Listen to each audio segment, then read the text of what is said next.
Thank you.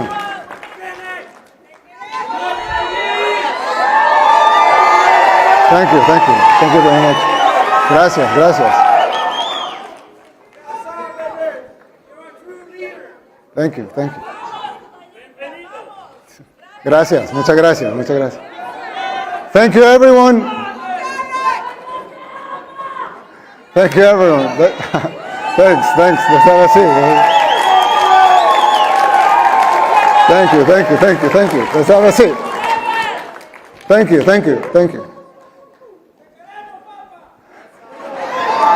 I love you too.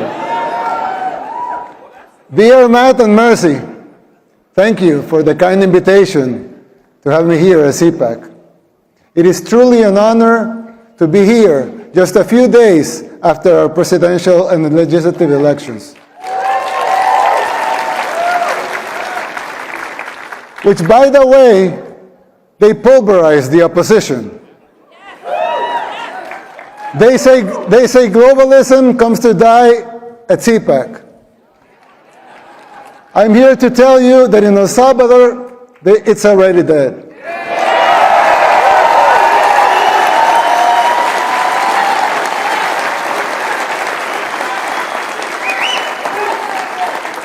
But if you want globalism to die here too, you must be willing to unapologetically fight against everything and everyone that stands for it. Fight for your freedoms. Fight for your rights. The next president of the United States must not only win an election, he must have the vision, the will, and the courage to do whatever it takes. And above all, he must be able to identify the underlying forces that will conspire against him. These dark forces are already taking over your country. You may not see it yet, but it's already happening. You don't see it as clearly because people are designed to see linear changes, not exponential ones. We don't always recognize how fast a problem can multiply and spiral out of control. The problem is much like the metaphor of the boiling frog. Once the water boils, it's already too late. People fail to see these things. It's our nature. Just like the frog, people become complacent and they don't realize how bad things are getting until it's too late. While I know, of course, El Salvador is a lot smaller country, setting aside the differences, there's a similarity with what is happening here in the United States. We also had many apparently isolated problems in the 60s and the 70s, and we failed to realize as a country the severity of them until it became a civil war. By the time we reacted, it was already too late. We were already boiled like the frog. And it took us 50 years, 2 wars, 250,000 lives, and a third of our population displaced, and a near miracle to get our country back.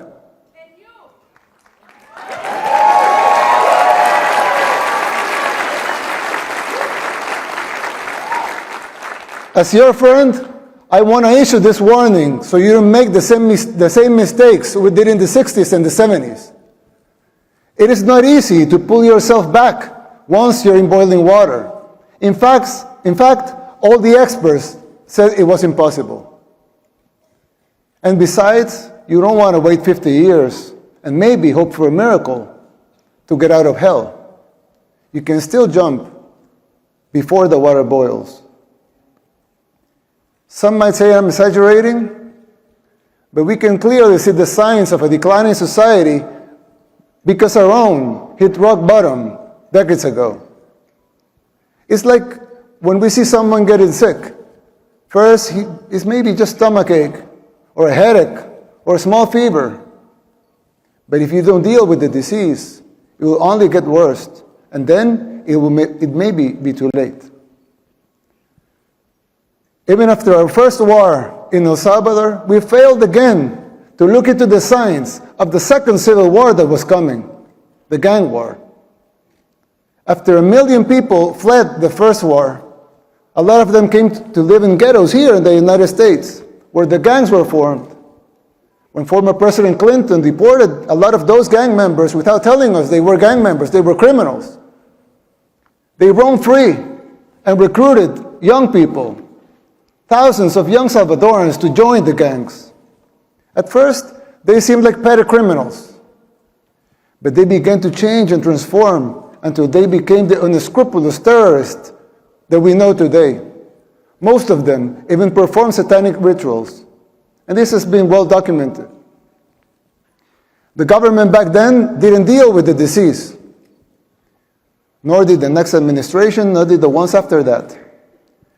The disease that had begun with mild symptoms got worse and worse. It became a cancer that seemed incurable. We are already seeing these symptoms in the United States. Big cities in decline like Baltimore, Portland, New York, just to name a few. Places where crime and drugs have become the daily norm, and even accepted and promoted by the government. How many young people have you lost to the streets of Philadelphia or San Francisco, to fentanyl? Did we see these apocalyptic sights 15, 10, 5 years ago? Can you imagine how it will be in the next 5, 10, or 15 years? The same thing was happening in El Salvador. In the span of less than a decade, gangs took control of all the country and our society. They evolved into a parallel government, controlling elections and even political parties. Every aspect of the daily life of most people was controlled by the gangs. Murder capital of the world is a tragic title to hold. Getting rid of that was the bare minimum we had to achieve in order to even start thinking about rebuilding our country.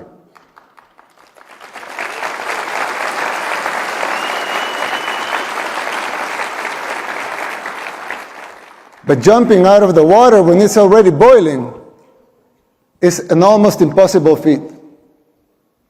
You are not there yet. And believe me, you don't want to be. We did the unthinkable to cleanse our society. We arrested the terrorists, but we have to remove corrupt judges and corrupt attorneys and prosecutors.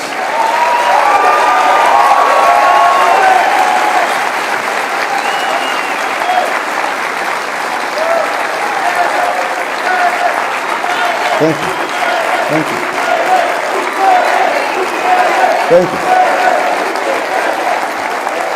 These corrupt judges and prosecutors were setting the gang members free.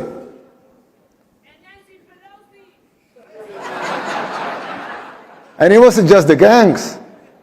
The corrupt system worked in tandem with the so-called international community, the NGOs, and of course the fake news, just like it happens here in the United States. Unelected bureaucrats are trying to instate public policy. Who elected them? They don't have a democratic mandate. If they want a seat in the table, they should run for office. Let the people vote.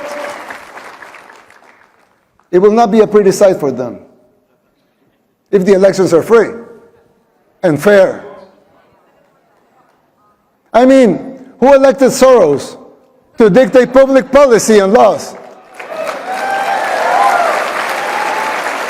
Why does he feel entitled to impose his agenda? Let me tell you something. Soros and his cronies hit a brick wall in El Salvador.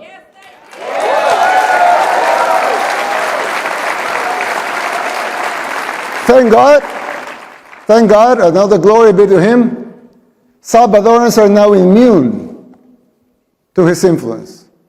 No one believes his lies anymore over there. We just had free and fair elections. And we won in a landslide with more than 84% of the vote.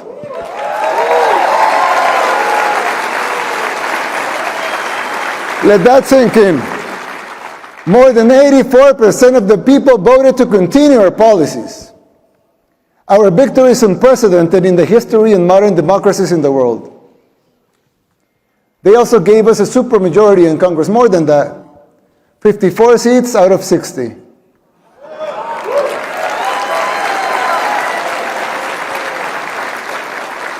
"57 if we count our allies.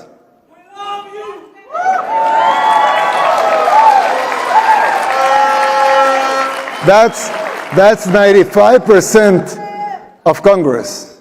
Let that also sink in. The people of El Salvador have woken up, and so can you. The global elites, they hate our success, and they fear yours. The people's free will to choose their leaders is something they despise because they cannot control that. You have experienced this firsthand here in the United States. The global elites control the mainstream media, they finance campaigns, district attorneys, to mention a few. They abuse their powers. They persecute political opponents. In El Salvador, we don't weaponize our judicial system to persecute our political opponents. A practice that may sound familiar to you, but we don't do that there. And who's the dictator? The global elites in the media, they work in conjunction, they run some stories and publish them, same pictures to reinforce their agendas. You're no strangers to that here in the United States. We deal with that in El Salvador too. That is the free press that they talk about? Please. I always criticize the defenders of institutionalism. Not because I don't think strong institutions are paramount and necessary for a democracy, but because I find them very hypocritical. They don't seem to have the same standards for themselves as they are trying to impose on others.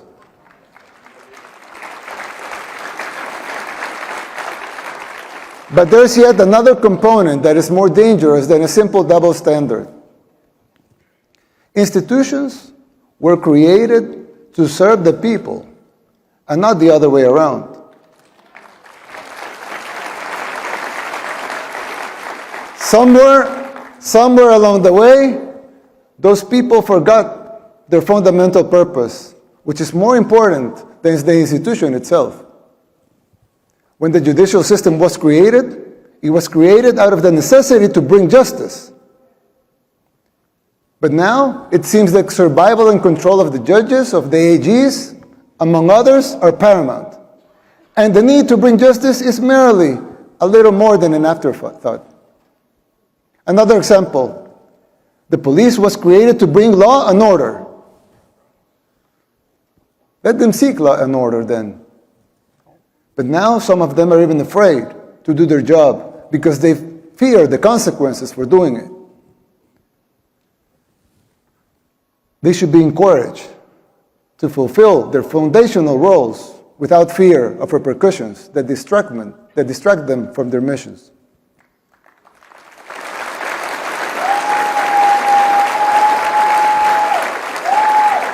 If the police was created to bring law and order, let them bring law and order. If the judicial system was created to bring justice, let them bring justice. Let them protect their purpose at all costs. Same goes with the press. Let them be free. A democracy needs a free press. But to enjoy that membership, you must adhere to your duty as a reporter. Report the facts. Don't be a puppet of those who finance you or finance the organizations that you work for.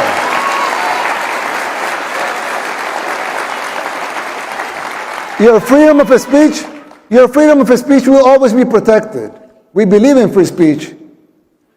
Everyone here believes in free speech. Your free speech will always be protected. But don't call yourself a journalist if you're just an activist.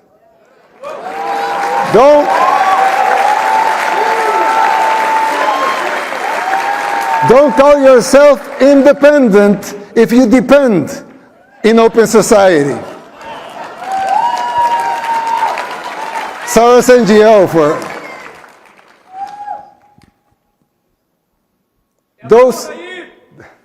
those sacred institutions have morphed away from the reason they were created.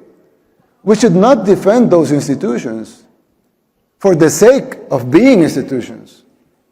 Instead, we should defend the principles that created those institutions in the first place.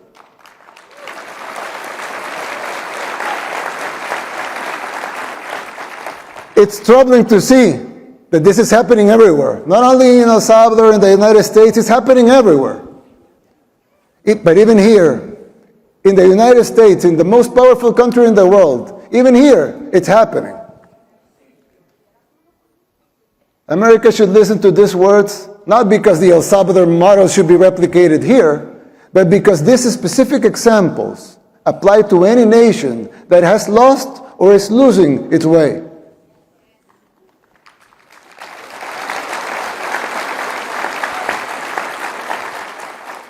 Ask yourself why this is happening, who is supporting it, and whether it is by ignorance or by choice. And fight it. Fight it with all your heart and soul. And be the beacon of hope.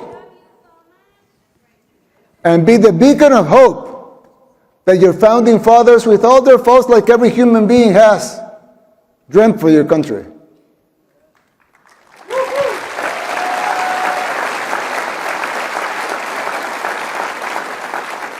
Fight for your freedoms, for your rights. Fight for the original purpose of these institutions and not their mere existence.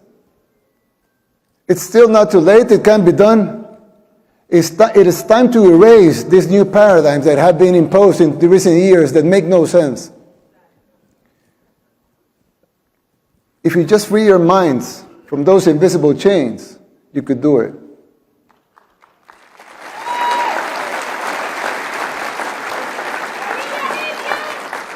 This shift is an extremely dangerous trend that undermines these institutions. Effectiveness and their credibility is at stake, both home and abroad. This is a warning from a friend. You should adhere to their foundational principles and purposes and denounce this new institutionalism. Now, you would think that's it. As it wasn't enough, right? But unfortunately, there's more. There are other symptoms that are even more difficult to diagnose. For instance, the financial situation of the United States. When I talk to my conservative friends right here, they always tell me that the problem is high taxes. But they're wrong. Of course, high taxes are extremely high here in the United States. I give you that. You're right in that. But that's not the real problem. The real problem is not the high taxes themselves, but the fact that they are not even really funding the government. Not even those high taxes, higher than a lot of places in the world, not even those taxes are really funding the government. So who's financing the government? Government is financed by treasury bonds, paper. And who buys the treasury bonds? Mostly the Fed. And how does the Fed buy them? By printing money. But what backing does the Fed have for that money being printed? The treasury bonds themselves. So basically, you finance the government by printing money out of thin air. Someone could ask, well, so if the government can print the limited amounts of money out of thin air, Why do they collect taxes?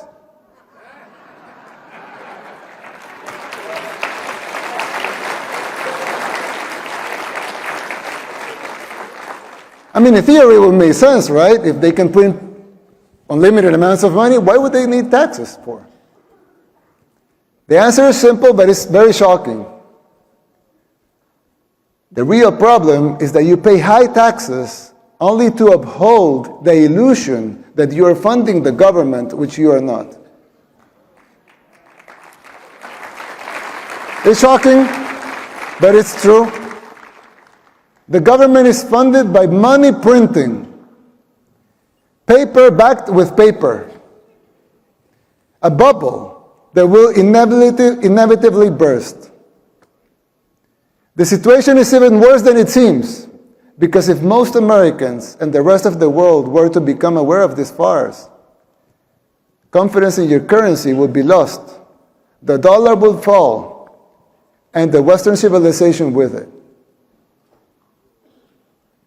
If the next president of the United States doesn't make the necessary policies and structural changes, sooner or later that bubble will burst.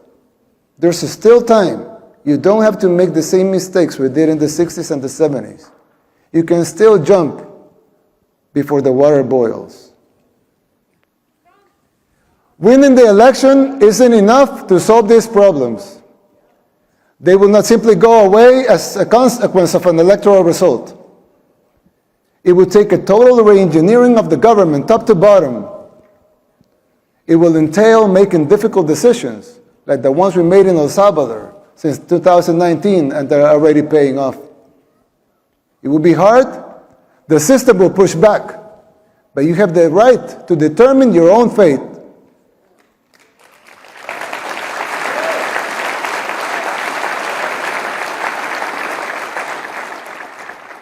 Salvadorans did the same. The decision for the direction of our nation was ours, and it continues to be ours. We didn't tolerate being told what to do.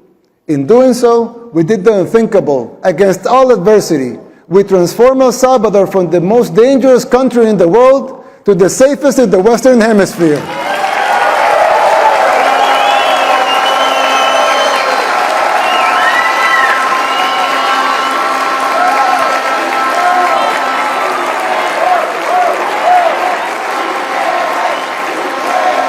Thank you.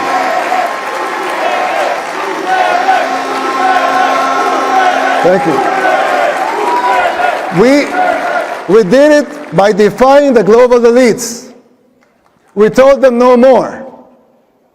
And that is my message to you. Put up the fight, because it is, in the end, it will be worth it. It has been for us, and you will have your country back. May God bless you. May God bless the people of the United States. May God bless El Salvador and the future of both our nations. Thank you very much.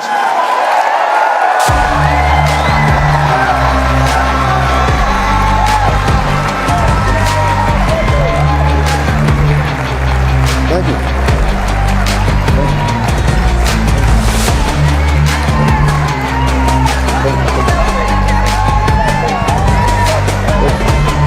I think you can. Thank you.